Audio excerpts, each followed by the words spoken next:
This question was asked by Deanna Ding of the Reader Advisory Committee. Would you have voted for No Child Left Behind, and why not? And what can or should the federal government do to improve elementary education outcomes and make us competitive on a worldwide basis again? Mm-hmm. Certainly a time, again, that's hindsight.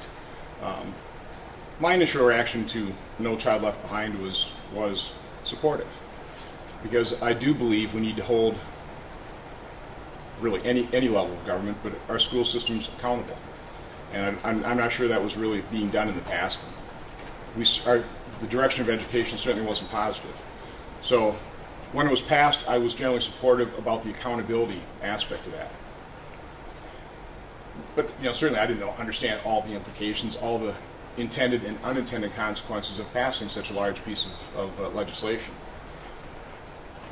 My work in the community over the last 10 years, my volunteer work, and it's really been almost 50–60% of my time, which is one of the reasons I felt I could actually hop into the political arena here, because the business was running fine, because it was running fine with me only devoting half my time to it already.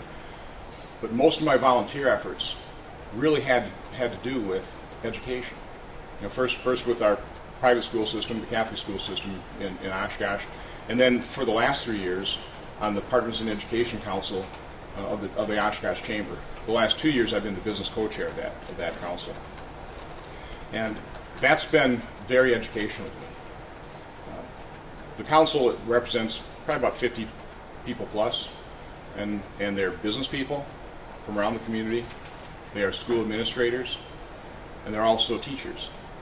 And so the first year on the council, the meetings were basically, the school systems would talk about their issues, the programs they were instituting to try and address certain issues and problems in the school systems. And then from the business community, we were basically talking about the problems we were seeing with kids coming into our place of employment, really having dug a pretty good hole for themselves, gotten into a lot of debt, having their wages garnished for all kinds of different reasons. So what I found out in that process, what I learned, is kind of the unintended consequences of the No Child Left Behind Act. The dictates from the federal government coming through the state government onto the local schools, it was driving them nuts. All of a sudden, their teachers are devoting so much time to just testing and teaching just to the test. They felt incredibly constrained and really under a great deal of pressure, a lot of emotional pressure.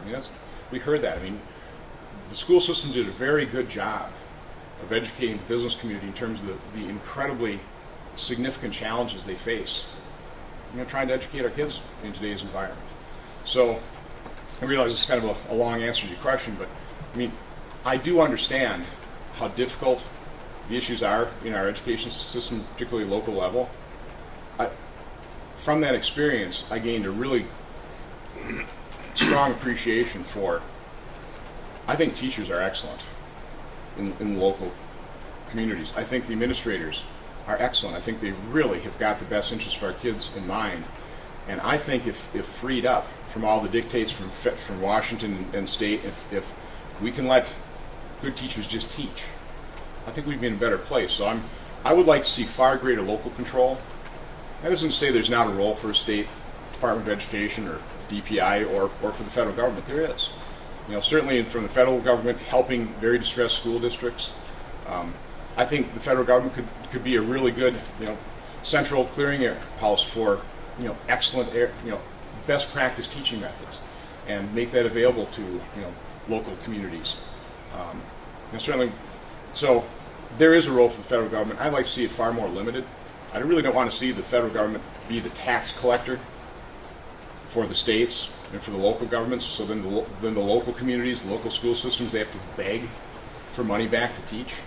And part of the process, I certainly saw sort of the grant writing process, and it takes unbelievable amounts of administration time, teacher time, to fill out these 100-page grants plus. Thousands of hours are spent to beg the federal government to give us $100,000 back so we can do this program or that program. We've just gone in the wrong direction. So my general philosophy is, how do we bring back local control to our local school systems? Because I've just got a great deal of faith in teachers' ability to teach, their dedication to the profession. I mean, most teachers go into the teaching profession because they want to teach kids. It's a calling. And I certainly understand that, and I totally respect that.